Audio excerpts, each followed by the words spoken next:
It's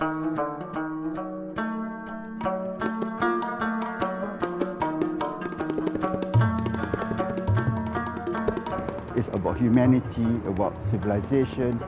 The spectrum is much wider than just looking at a pure architectural design. It's very special. I mean, it recognizes the real work of an architect. I mean, this cultural input he has on society and a community. And it forces architects to rethink their role, rather than master designers, but maybe as mobilizers and activists and concerned with the politics of human condition.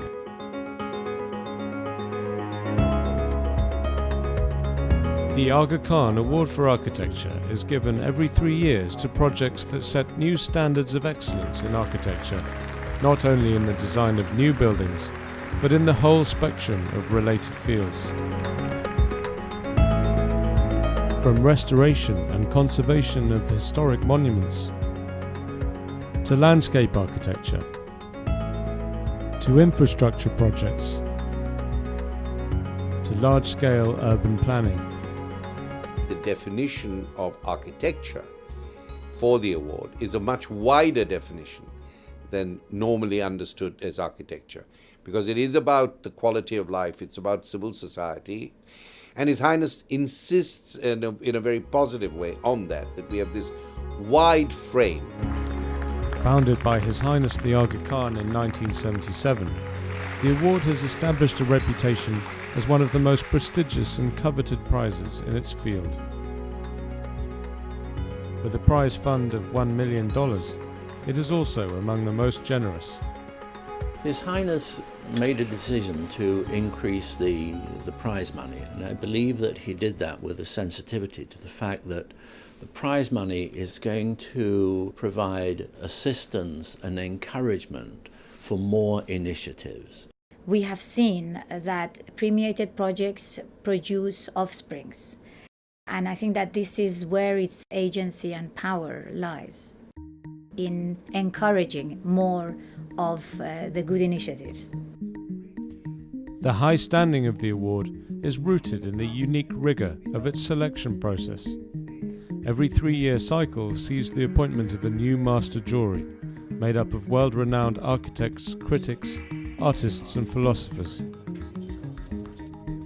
The jury is overseen and advised by an eminent steering committee chaired by His Highness the Aga Khan. Another issue of concern, because we are living through an ongoing process of urbanization. The jury meets to consider nominations and select a shortlist. The shortlisted projects are then visited by expert on-site reviewers who collect information on all aspects of each project.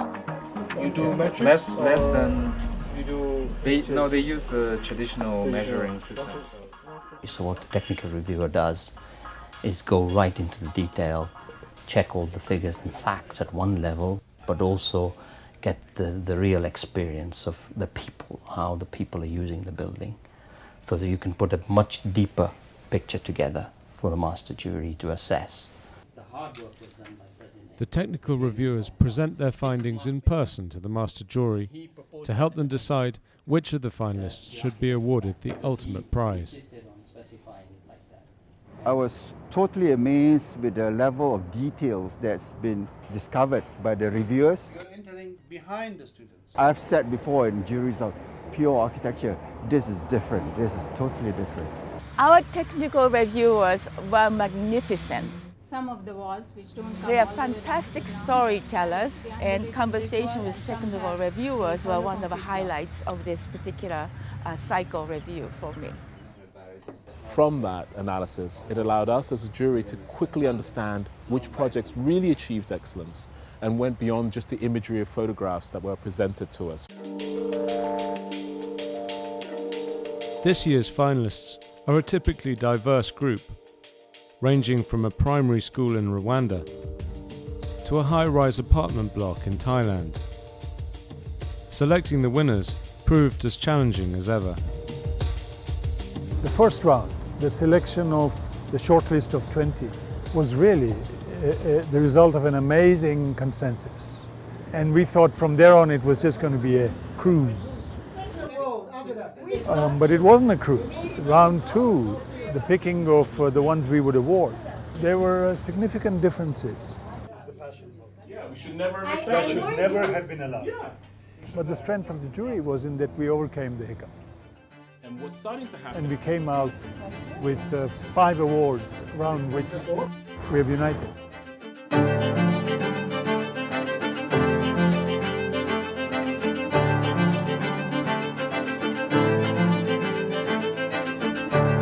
The Hassan II Bridge links the cities of Rabat and Saleh to form an urban hub. Besides providing transport connections, the structure also forms a new public space for the people of both cities. The people can use infrastructure as a roof. They will develop here a market, they will develop whatever they want. I'm very proud of the fact that infrastructure is not disconnected to the social landscape, to the society.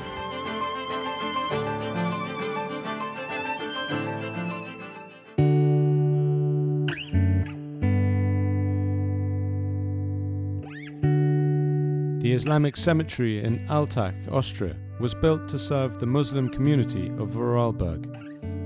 Its monumental, minimalist design makes the most of its magnificent alpine setting. Es sind eigentlich immer die 2 Sachen, die mir in einem Projekt äußerst wichtig sind. Das ist auf der einen Seite der Ort. Also mir ist es immer extrem wichtig, irgendwie den Ort zu spüren, aufzugreifen. Und auf der anderen Seite ist es der Mensch. Was bei diesem Projekt sicher sehr speziell war, mit sehr vielen Leuten, also mit einer ganzen Community arbeiten zu dürfen.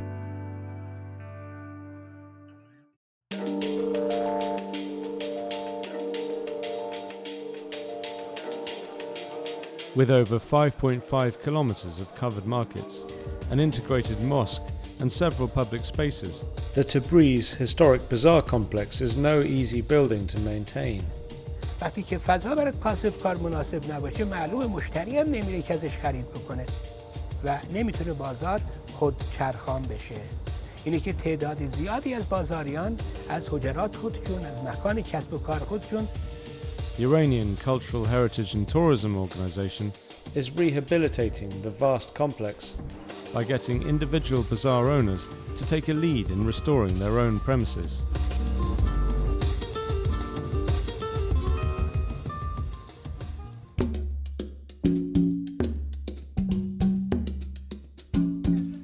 Built by Italian NGO Emergency, the Salam Center for Cardiac Surgery serves patients from across Africa.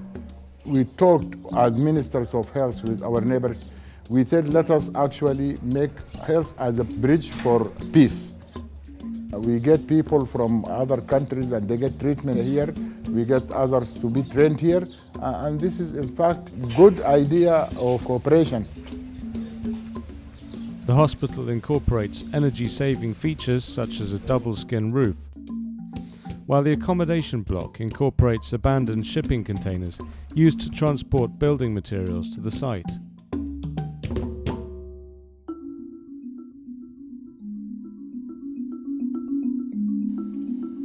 The Palestinian town of Bir Zayt had fallen into decay, with a lack of opportunity forcing residents to abandon its crumbling buildings. The Riwak Center for Architectural Conservation has brought Bir Zayt back to life, creating employment and reviving lost skills in the process. Bir Zayt project from the beginning was a project for the people. It was never about the stone. So restoration for us was a tool to engage the people with this project. So we believe Bir Zayt functioned as a pilot for what it takes if we want to make Palestinian historic centers function again and they become a place for connectivity.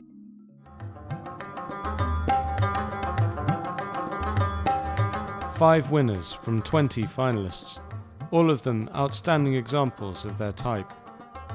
They take the total number of awardees to 110, a roll call of excellence spanning 36 years, and a beacon of inspiration for architects throughout the Muslim world and beyond.